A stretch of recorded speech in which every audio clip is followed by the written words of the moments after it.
네, 우리 이 목사님 참 오랜만에 반갑습니다. 그래도 몇몇 반가운 얼굴들을 뵙게 된 것이 얼마나 감사한지 모릅니다. 우리 목사님은 정말 목사님들 가운데 보기 드물게 참 순수하고 참신한 이미지를 가지신 분이에요. 목사님들은 되게 권위적이고 가식적 이런 게 있는데 이 목사님 참 오래전부터 그런 이미지를 가지고 있었는데 다시 이렇게 만나게 됐을 때 변함없는 그 순수하고 참신한 이미지가 저에게 얼마나 좋은지 모릅니다. 말씀에 대한 진지한 그러한 그 모습과 겸손하시고 무엇보다도 인간관계가 참 좋으신 것 같아. 그런 것이 얼마나 감사한지 모릅니다. 우리 윤호람 전도사 오래전에 미국에 유학 와서 저희 교회에서 사역했습니다. 찬양팀도 하고 음향도 하고 또 청년 사역도 하고 무엇이든지 주어진 일에 성실하고 책임감 있게 요즘 젊은 사역자가 그렇지 않은데 하여간 저에게는 굉장히 인상적이었습니다. 참 다재다능해요. 다양한 재주꾼이야. 근데 원래 그런 건지 아니면 일을 하다 보니까 그런 건지 모르겠는데 하여간 성실하게 열심히 일을 해줘서 저희 교회는 큰 도움이 됐습니다. 우리 목사님이 이렇게 같이 사역할 수 있는 기회도 허락해 주시고 다른 사역자들을 세워주시는 그런 모습이 얼마나 아름다운지 모릅니다. 우리 사역자들을 통해 하나님께 여러분들 교회 축복해 주실 줄로 믿습니다. 기도하겠습니다. 아버지 하나님 감사합니다. 주님 사랑하는 자녀들입니다. 주님이 핏값을 주고 사신 귀한 영혼들입니다. 이제 주님 앞에 나와 감사와 찬양으로 예배를 드립니다. 저들의 예배를 받으시고 주님이 예비하신 귀한 은혜와 사랑으로 넘치도록 채워주시옵소서. 말씀은 하나님이라고 했습니다. 이 말씀을 통해서 하나님을 만나는 복된 시간 되게 하여 주시옵소서. 예수님의 이름으로 기도했습니다. 아멘. 제가 은퇴를 하고 난 다음에 참 여러 교회를 방문하게 됐습니다. 설교도 하러 가고요. 또 이제 제가 그냥 예배에 참석해서 방문도 해봤습니다. 수십 년 목회하면서 그냥 앞만 보고 있다가 이제 조금 여유가 생기니까 여기저기 교회를 이제 다녀보게 됐습니다. 제가 이제 제 후임이 이제 편하게 사역하도록 저희 교회는 안 나가고 제가 이제 미국 교회를 나가고 있는데 그 교회를 갈 때마다 느끼는 것이 교회의 그 다양한 모습들을 봅니다. 그러면서 제 생각에 교회가 좀 이런 모습이었으면 좋겠다. 교회가 좀 이래야 되지 않는가 하는 그런 생각을 종종 하게 됐습니다. 여러분, 오늘 제가 여러분들에게 전해드리고자 하는 그 말씀은 예수님께서 부활하신 다음에 제자들을 만나주시는 장면입니다. 아주 오래전에 그 제자들을 부르신 그 장소에서 부활하신 다음에 다시 만나주시는 장면입니다. 그런데 저는 개인적으로 이 장면이 가장 인상적이고 가장 감동적이고 저에게는 가장 좋아하는 장면입니다. 저는 이래서 예수님이 좋고 저는 이래서 예수님을 믿고 싶다고 할 정도로 그러한 모습이 이 만남 가운데서 나타납니다. 그 아름다운 그 믿음의 공동체라 그럴까 그런 모습을 전 여기서 봤습니다. 그래서 교회가 좀 이랬으면 좋겠다. 그래서 제가 오늘 여러분들에게 그 말씀을 전하려고 합니다. 가끔 보면 사람들이 그 교회 참 멋있다 그래요. 그 교회 참 멋있다. 근데 만약에 그 말의 의미가 건물이나 이런 걸 보고 한다면은 그분은 교회에 대한 이해가 부족한 겁니다. 그런데 그 교회 멋있다라고 했을 때 그 교회 사람들을 두고 이야기한다면요, 그건 퍼펙트, 완전한 겁니다. 제가 아까 여기 와서 찬양을 통해서 찬양 인도하신 분의 그 찬양과 예배를 통해서 정말 큰 감격이었습니다. 마치 이 땅에서의 천국을 맛보듯이 저에게는 정말 그랬습니다. 미국 사람들이 영어로 이야기할 때 Heaven on Earth, 이 땅에서 맛보는 천국의 모습이고 Second to Heaven, 천국 다음으로 멋지다 그러는데 정말 그 찬양과 이런 예배드리는 모습들이 참 얼마나 감격스러운지 모릅니다. 그게 멋있는 거예요. 그게 교회입니다.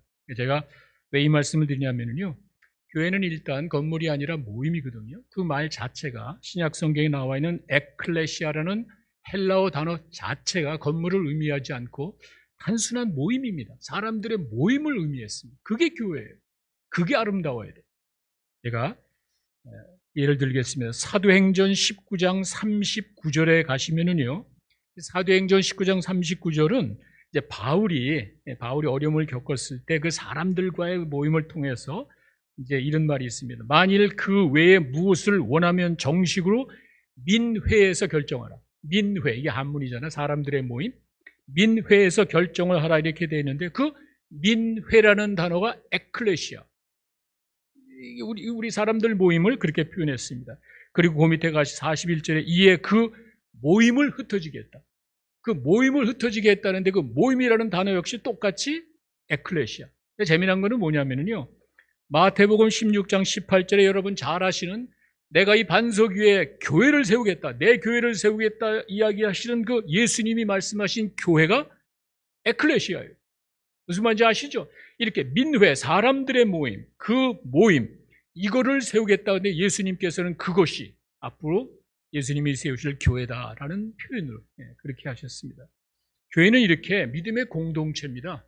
사람들의 모임을, 믿는 사람들의 모임을 통해서 어떤 모습이 드러나는가, 이게 중요합니다. 그런데 저는 오늘 예수님께서 부활하신 다음에 제자들을 만나주시는 그 공동체 모임에서 굉장한 감격을 느꼈습니다. 그래서 여러분들에게 좀 소개할까 합니다.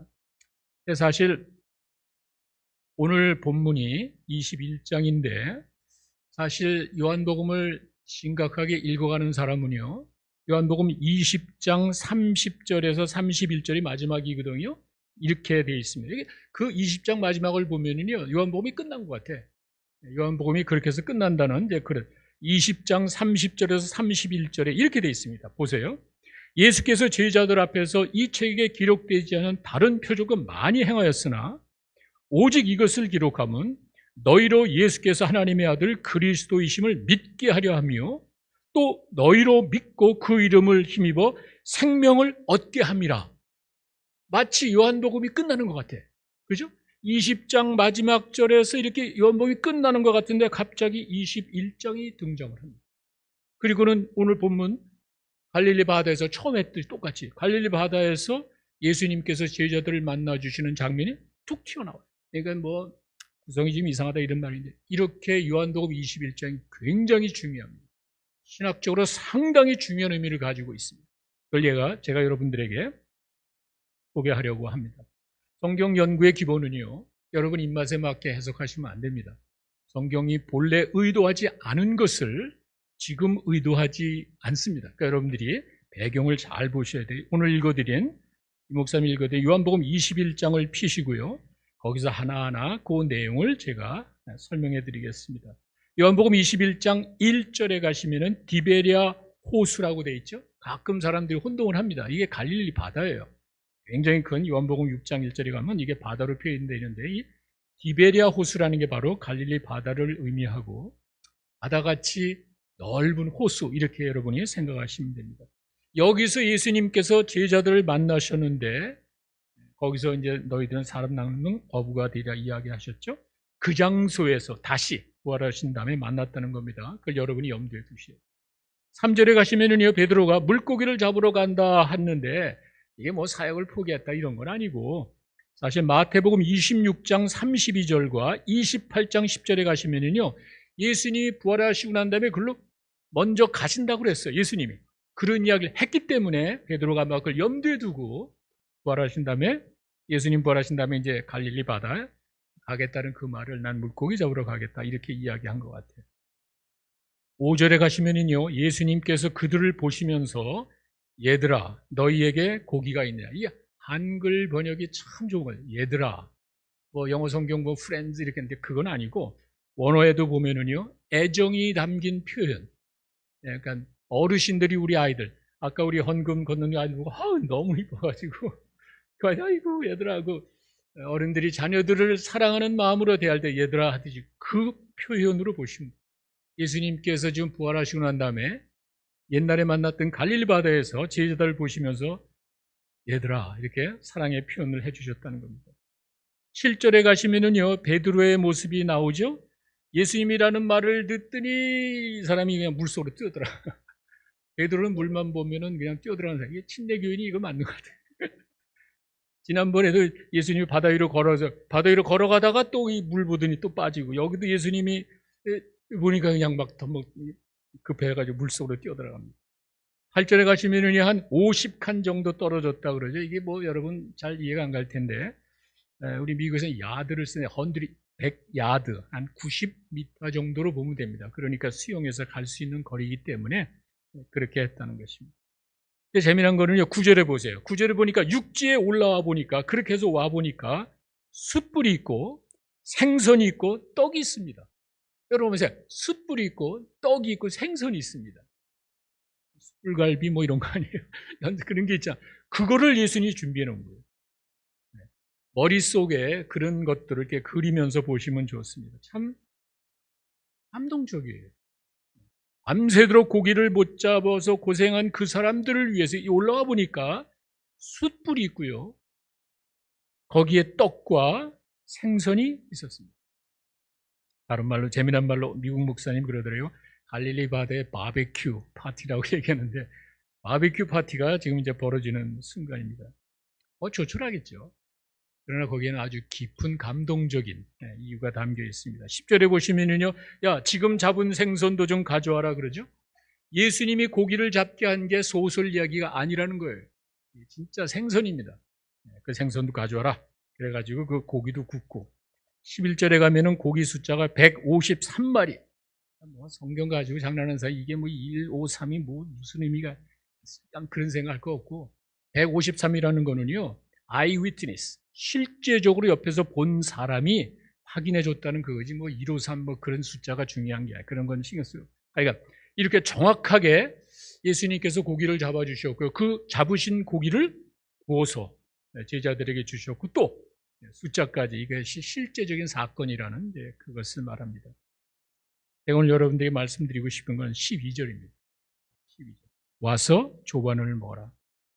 그런 성경의 가장 감동적이고 아름다운 아주 멋진 장면으로 봅니다. 제가 이래서 예수님이 좋고, 저는 이래서 예수님을 믿고 싶다고 할 정도로, 이 와서 조반 먹어라, 우리말로 야 밥이나 먹자, 민설라, 이게 굉장히 깊은 의미가 있습니다. 제가 오늘 내용을 자세하게 설명드리겠습니다. 13절에 가시면요, 예수님이 또 이렇게 제자들에게 서빙해 주시는 그런 장면이 나오죠. 그리고 나서 15절에 베드로를 따로 부르십니다. 베드로 식사하고 난 다음에, 야 베드로 잠깐 좀 보자. 베드로 가슴이 철렁했을 거야. 이리 와. 그래서 베드로랑 같이 쓱 나가셔서 대화를 해주시는 장면이 15절 밑에 있죠. 자, 저는 이 예수님이 제자들을 만나주시는 그 장면을 통해서 우리가 사모하는 공동체, 믿음의 공동체, 교회 모습을 한번 생각해 봤습니다. 첫째는요, 우리가 사모하는 공동체 첫 번째는 진정한 사랑이 있는 공동체를 말합니다. 첫째는요, 진정한 사랑이 있는 공동체를 말합니다. 아까 읽은 5절에 보시면은요, 얘들아 이렇게 불러주시잖아요. 참 애정이 담긴 친근한 표현을 하는데, 여러분 잘 기억하세요. 이 사람들이 누굽니까? 단순히 제자들이 아니에요. 그냥 제자들을 부를 때는 예수님이 얘들아 불러주실 수 있지만, 지금 이 장면에 나오는 이 사람들이 누굽니까? 나쁜 사람들 아니에요. 실패한 사람들 아닙니까? 배반자들 아니에요.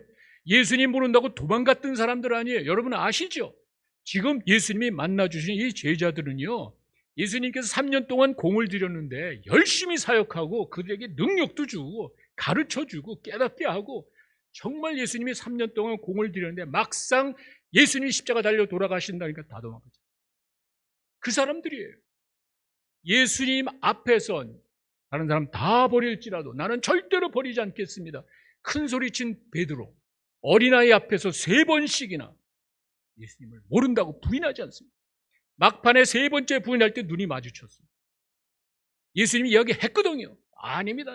이 사람 누가 뭐 다른 제자들 그런 얘기나 했어? 이 제자들 다 버릴지라도 나는 절대로 예수님을 버리지 않겠습니다. 큰 소리 쳤던 그 베드로가 예수님하고 눈이 마주쳤어요. 3번째 부인할 때 두드려봤을 때 눈이 마주쳤어요. See, I told you. 이야기했지. 결정적인 순간에 가면은요, 다 도망가더라고요.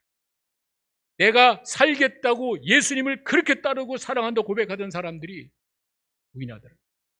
그 사람들을 만나는 거예요. 우리가 성경을 읽을 때는요, 배경을 잘 보셔야 돼요. 인간적으로는요, 진짜 보기 싫죠. 저 같으면 제가 인격이 못된 나쁜 놈들이야. 너희 자식들 어떻게 그럴 수가 있느냐. 예수님이 막상 도움이 필요할 때는요, 예수님이 그렇게 공을 들여가지고 열심히 훈련하고 했지만 예수님이 십자가에 달려 끌려 돌아가시기 직전에 다 도망갔거든요. 그리고는 어린아이 앞에서 그 베드로가 예수님의 수제자라고 예수님의 특별히 사랑했던 베드로가 모른다고 3번 부인하죠. 어떻게 그럴 수 있냐. 그 사람을 두고 얘기하는 거예요. 여러분, 우리들의 모습 아니에요? 내가 열심히 하나님을 믿노라 하지만 결정적인 순간에 내 이해관계가 있거나 내 삶에 어려움이 닥치면요, 평하잖아. 원망하잖아. 그냥 포기하죠. 그냥 예수님 믿는다는 그런 걸 한순간에 져버리고 우리가 예수님을 등진 경우가 인간적으로 생각하면은요, 정말 멋있지 않냐. 내가 가슴에 못을 박은 사람인데 나에게 가슴에 못을 박은 그 사람들을 내가 어떻게 대하냐. 인간적으로 생각하면은요, 이렇게 쉬운 건 아닙니다. 실패하고 배반하고 비겁한 사람들 아니에요. 그 사람들을 지금 만나서 예수님이 이야기하시는 거예요. 얘들아, 예수님의 사랑을 보여줍니다. 나에게 실망을 안겨주고 내 가슴에 못을 박은 그 사람들, 나를 버리고 도망간 그 제자들을 향해서 예수님은 하나도 꾸짖지 않습니다. 하나도 책망하지 않습니다. 왜 그렇죠? 저는 여기서 아주 놀라운 사실을 깨닫게 됐습니다. 예수님은요, 베드로의 마음을 아십니다. 제자들의 마음을. 이게 뭐냐 하면은 베드로가 예수님을 모른다고 부인했지만 예수님을 버린 건 아니죠. 살기 위해서. 예수님을 사랑하지만 그 사랑을 지켜나가지 못하는 그 연약함이지 신앙을 포기한 게 아니죠. 제자들이 신앙 다 포기하고 도망가는 것 같지만 예수님을 한순간에 버린 게 아니죠. 예수님을 향한 그 사랑과 헌신을 지켜나가지 못하는 연약함이었다. 그래서 예수님은 인간의 연약함을 아시기 때문에 그 연약함을 받아주시고 그 제자들을 만났을 때 우리가 본의 아니게 실수하고 잘못하고 제자들 같이 예수님을 외면하고 신앙을 포기한 것 같은 경우가 한두 번이 아니죠. 그게 예수님을 버린 건 아니죠. 약해서 그런 거예요. 연약해서 그런 거예요. 나의 약함을 주님께서 하신다는 말이에요. 그래서 그 제자들을 다시 품어주신 그 부끄러운 모습이지만 그거 하나도 책망하지 않고 그 연약함을, 우리가 부족하기 때문에 주님께서 우리에게 완벽함을 요구하시는 게 아니에요. 잘못한 것을 깨닫고 돌아오기를 원하는 것이지 절대로 완벽한 걸 요구하는 게 아니에요. 하나님께서 우리의 연약함을 잘 아십니다. 우리가 유혹에 쓰러지고 욕심에 끌려가고 이런 연약함을 보시는 것이지 우리가 신앙을 포기하고 사는 게 아닙니다. 그래서 그런 사람들을 대해 주시는 그 예수님의 그 모습, 예수님께서 그 탕자의 비유 이야기하실 때 탕자가 돌아올 때 그 아버지의 모습을 보시면은요, 하나도 묻지 않습니다. 탕자가 암송을 해가지고 아버지 내가 하늘과 아버지께 잘못했습니다. 이제는 뭐 아들은 고소하고 종으로도 받아, 이런 얘기 했지만 아버지가 그 얘기를 듣고 확인하고 이놈이 정말 분명히 이거 확인하고 용서하고 받아줬단 말이 없어요. 깨닫고 돌아오는 것. 이 탕자가 자기가 잘못된 것을 깨닫고 돌아오는 그 자체로 충분한 것이 무슨 말이 중요한 게 아니에요. 마음이라는 거예요. 주님 그 마음을 아십니다. 베드로가 비록 자기를 예수님을 모른다고 부인을 했지만 베드로가 예수님을 버린 게 아니에요. 살기 위해서. 내 목숨 건지기의 그 연약함이라는 사실을 알고 있단 말이에요. 그래서 나중에 베드로를 따로 불러서 야 이놈아 너 어떻게 그럴 수 있냐 이런 얘기 안 하시고 사랑하지. 베드로가 예수님 사랑하는 건 틀림없습니다. 예수님이 베드로에게 책망 한마디도 안 하시고 너 어떻게 이놈아 그렇게 버릴 수 있냐 이런 한마디도 하지 않으시고 나 사랑하지? 확인하자. 그거예요. 예수님께서 사랑하시는 그 모습, 실패한 사람들, 배반한 사람들, 내 가슴에 못을 박은 사람들 사랑으로 부어주시죠. 교회가 지금 그래야 되는 것 아니에요? 교회가 그런 말로만이 아니라 진정한 사랑을 보여줘야 되는 것 아니에요? 우리가 나가서 전도한다고 말로 이야기하지만 사람들은 그걸 듣는 게 아니죠. 지금 내가 나가서 이야기한다고 그것도 믿고 이야기 듣고 들어오는 사람이 누가 있냔 말이에요. 하나의 그 수단, 방법일 뿐이에요. 정말 그 사람들의 마음을 움직이는 건 우리의 사랑이에요. 우리가 그런 사랑을 받은 사람 아닙니까? 그런 하나님의 사랑을 받은 자답게 그 하나님의 사랑을 실천하며 살아가는 여러분 되시기를 바랍니다. 그 가운데 하나님의 역사하시는 요즘 사람들이 원하는 것이 바로 그거예요. 사랑을 말하지 말고 보여줘야 돼요. 예수님이 그 제자들에게 한마디도 책망하지 않으시고 얘들아 그 한마디에 사랑하고 다 받아주셨다는 이제 그 말입니다. 네, 여러분 우리가 성경을 보면은요 로마서 5장 8절로 제기해요. 여러분 다 암송하시는 거예요. 우리가 아직 죄인 되었을 때 그리스도께서 우리를 위하여 죽으심으로 하나님께서 우리에 대한 자기의 사랑을 확증하였느니. 보세요. 예수님 우리 언제 사랑했습니까? 여러분이 충성되고요. 여러분이 잘했을 때 사랑한 게 아니에요. 괴롭고 추악할 때. 이 세상에 죄인을 사랑하는 사람이 누가 있습니까? 내 남편이 잘 나가고 내 아내가 이쁠 때, 내 자식이 공부 잘할 때 사랑하는 것이지. 왜냐하면 엉뚱한 짓을 한다. 내 아내가 내 남편이 엉뚱한 짓을 하고 있다는 거예요. 할 수 있습니까? 이 더러운 인간의 성품 가지고는 할 수 없는 거예요. 그냥 믿음으로 받아들이셔야 돼요. 하나님께서 내가 잘할 때가 아니라 내가 아주 더럽고 추악하고 제일 못된 짓을 해나갈 때 우리를 사랑으로 품어주셨다는 거예요. 여러분도 그렇게 하셔야죠. 내가 그런 사랑을 받은 자답게 세상 사람들을 향해서 책망하고 잘못된 거 지적하지 말고 사랑으로 품어주셔야죠. 왜? 내가 그 사랑을 받았습니다. 이렇게 여러분들이 예수님의 그 사랑을 실천해 나갈 때 여러분 가운데 하나님의 역사가 일어날 줄로 믿습니다. 네, 그렇게 사셔야 돼요. 이것이 첫 번째 우리가 사모하는 공동체. 얘들아 예수님은 그 비겁한 배신자들 가슴에 못을 박고 실망시킨 그 제자들을 사랑으로 받아주셨습니다. 두 번째는요 우리가 사모하는 공동체 따스한 교제가 있는 공동체를 말합니다. 따스한 교제가 있는 공동체. 12절에 나와 있죠. 와서 조반 먹어라. 바로 이 장면이에요. 제가 제일 마음에 감격스러운 게 이 실패한 사람들, 내 가슴에 못을 박은 그 사람들에게 밥이나 먹자, 밥 한 끼 때우겠다는 게 아니죠. 이 제자들이 밤새도록 고통했다 해서 그냥 밥 한 끼 예수님이 해주는 게 아니죠. 와서 조반 먹자 하는 거는요, 와서 조반을 먹어라 밥이나 먹자 하는 것은요, 그 이상의 의미가 답니다. 우리 동양 컬처에서는 뭐 틀림없이 미국 마찬가지예요. 여러분 아무나 집안에 초대하지 않죠. 평소에 나하고 관계가 안 좋은 사람이 있습니다. 내 가슴에 못을 박고 날 사기치고 내가 나에게 고통 준 사람이 있단 말이에요. 밥 한 끼 사준다는 게 아니에요. 밥 한 끼 해결해 주는 게 아니에요. 관계를 회복하고 교제를 회복하겠다는 그 말. 제가 이 말씀을 하면서 생각나는 게 아주 오래전에 본 영화 하나가 생각이 나요. 조폭들에 관한 이야기인데 조폭 조직이 한순간에 그냥 왕창 무너진 거예요. 왜냐하면 조폭의 제일 쫄따구 조폭이 경찰에 잡혔는데 이놈이 살기 위해서 다 불어버린 거예요. 조폭의 조직과 뭐 이런 뭐 어디 뭐 이런 로켓 이런 걸 다 불어버린 거예요. 이게 조폭 조직이 다 왕창 무너진 거예요. 그러다가 나중에 왼수는 왼어부대리에서 만난다고 나중에 조폭 대장을 만나 길거리 가다가 그 배신한 그 쫄따구 조폭 이놈을 만난 거예요. 이놈 새끼 그냥 칼을 그냥 옆에서 빼들더니 목에다 갖다 끼우고 이놈 새끼 죽인다고 막 찔러요. 그때 이 막내 쫄따구 조폭이 이야기하면 형님 정말 잘못했습니다. 내 자식과 내 아내를 살리기 위해서 내가 할 수 없이 경찰에 다 불었습니다. 그래서 형님 내가 잘못했어요. 용서해 주세요.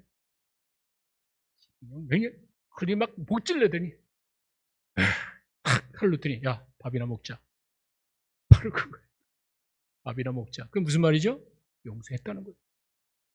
너희는 자신 내가 죽이고 싶지만 살려달라고 애원하는 그 사람은 거기다 구차하게 뭐 용서 이런 얘기 할 거야. 이리 와, 밥이나 먹어. 끝나. 저는요, 예수님이 뭐 조폭대장이라 이런 얘기한 건 아닌데 그 의미가 있는 것 같아요. 예수님 개인적으로 봤을 때는요, 아쉬움이 많죠. 예수님이 정말 이렇게 12명에 한 놈도 남지 않고 다 도망가고 모른다고 부인하고 참 서운하겠죠. 아까 말씀드렸죠?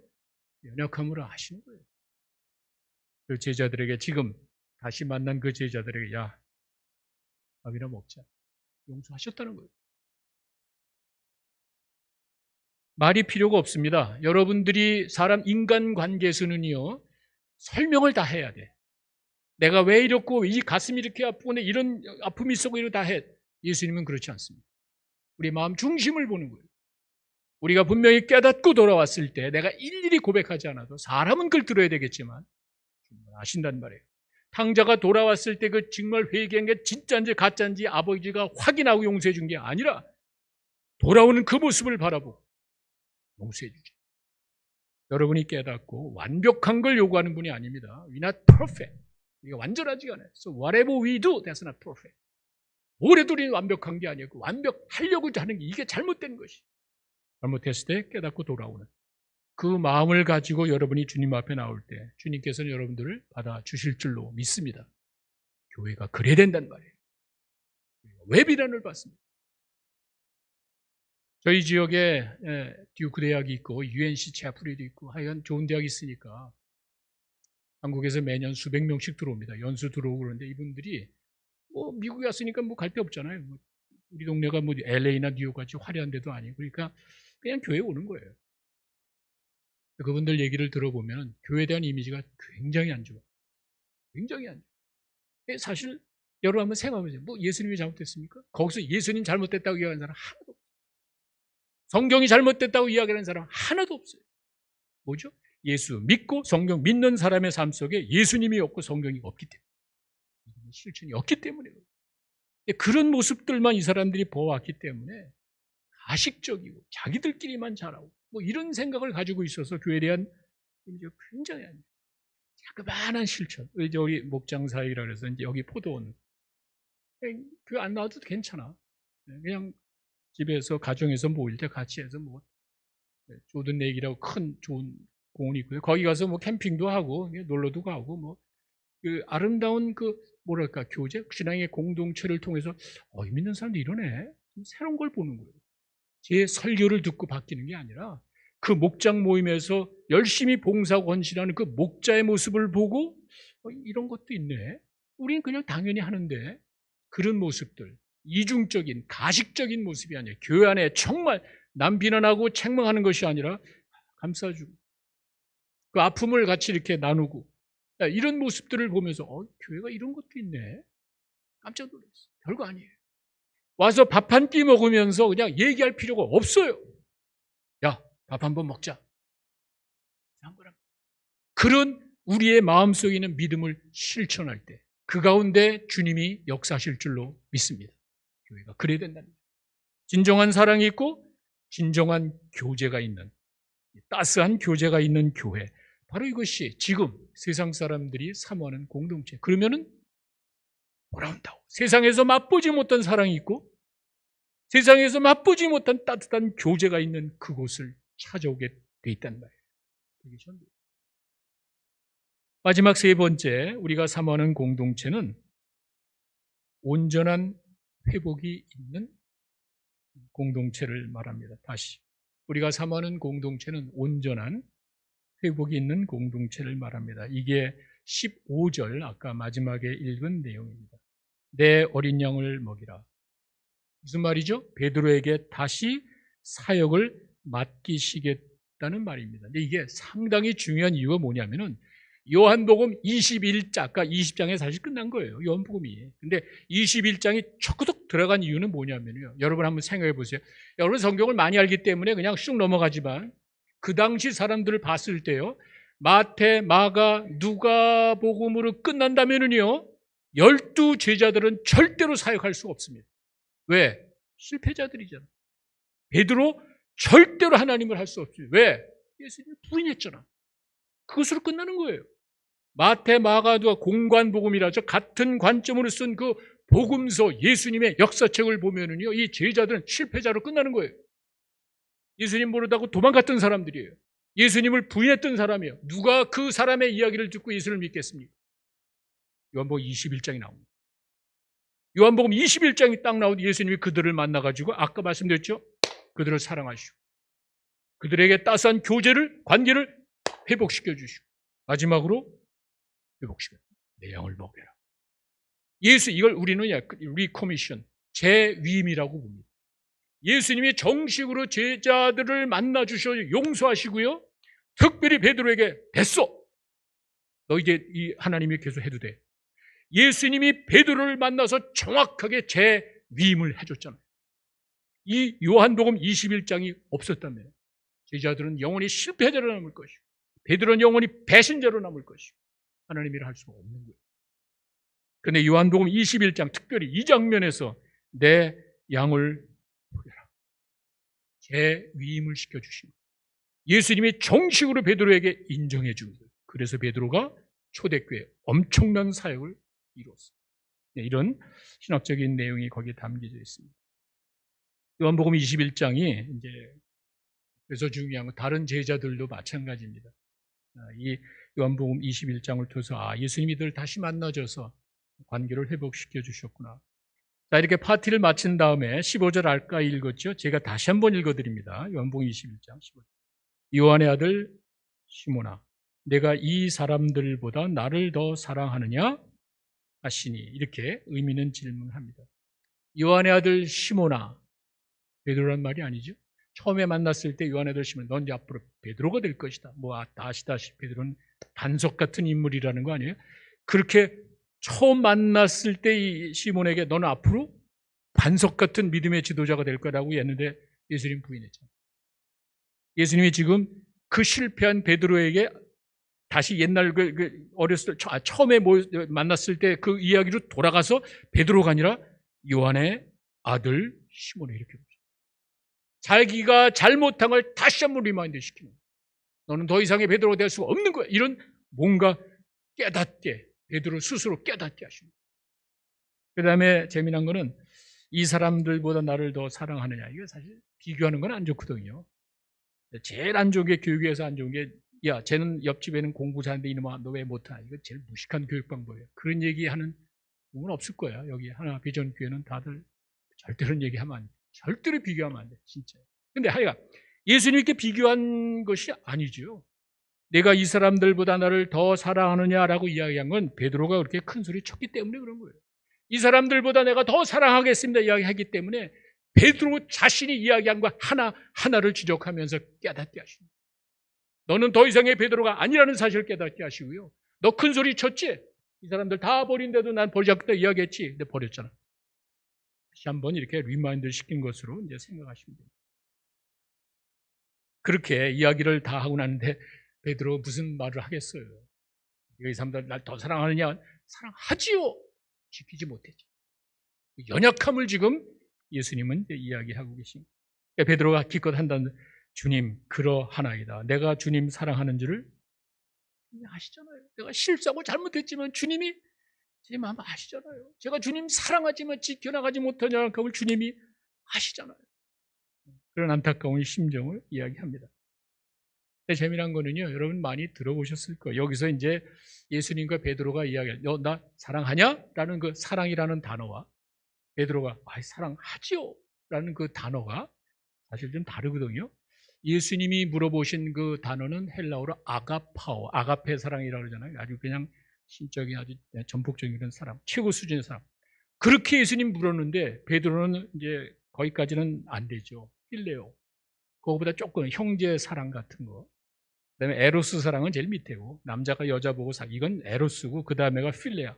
그래도 우정 같은 거. 그다음에 아가페가 진짜 헌신적인 무조건적인 사랑인데 예수님이 이렇게 물어봤는데 베드로가 거기는 안 되죠. 그러니까 필레아 정도로 사랑합니다. 뭐 이렇게 이야기했다 그래서 사람들이 이야기를 많이 하는데 뭐 헬라어 단어가 다른 건 사실입니다. 근데 여러분이 한 가지 아셔야 될 것은 베드로하고 예수님이 대화한 게 헬라어가 아니죠.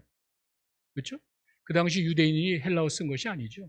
아람어를 썼습니다. 아람어라는 건 히브리어와 아랍어와 중간쯤 되는 거의 비슷한 말인데 하여간 유대인들은 아람어로 썼습니다. 필레아 아가파오로 쓴 게 아니에요. 그런데 아람어로 대화하는 것을 요한이 듣고 예수님이 의도하신 사랑의 의미와 베드로가 답한 그 사랑의 의미가 조금 다르다는 것을 요한이 그렇게 쓴 거예요. 충분히 이해하죠. 예수님이 요구하시는 사랑의 조건에 만족시키지 못한 그 베드로의 심정을 그런 식으로 표현합니다. 하여간 그렇게 예수님께서 베드로를 부르신 다음에는 이야기합니다. 날 사랑하지? 그건 틀먹구덩이에요. 내가 예수님을 사랑하지만 베드로가 정말 잘못한 거는요, 예수님 사랑하지 않은 게 아니라 사랑하지만 그 사랑을 지켜나가지 못한 그 연약함이었단 말이에요. 예수님 그걸 아세요. 베드로가 완벽하게 그걸 요구하는 게 아니에요. 깨닫고 돌아오기를 원합니다. 베드로가 회개하고 주님 앞에 나오지 않습니까? 우리의 연약함을 아시는 주님께서는 하나도 묻지 않죠. 사랑하지? 베드로가 정말 주님 사랑하는 건 틀림없습니다. 너 사랑하지? 됐어. 그럼 해. 무슨 말이죠? 하나님의 사역은요, 하나님 사랑하는 마음을 가지고 하는 줄로 믿습니다. 실력으로 하는 게 아니에요. 머리로 하는 게 아니에요. 인간적인 사회에서는요, 사람들이 부족하기 때문에 스펙이라 그러나 좋은 대학 나오고 좋은 직장 나와야 그 사람을 씁니다.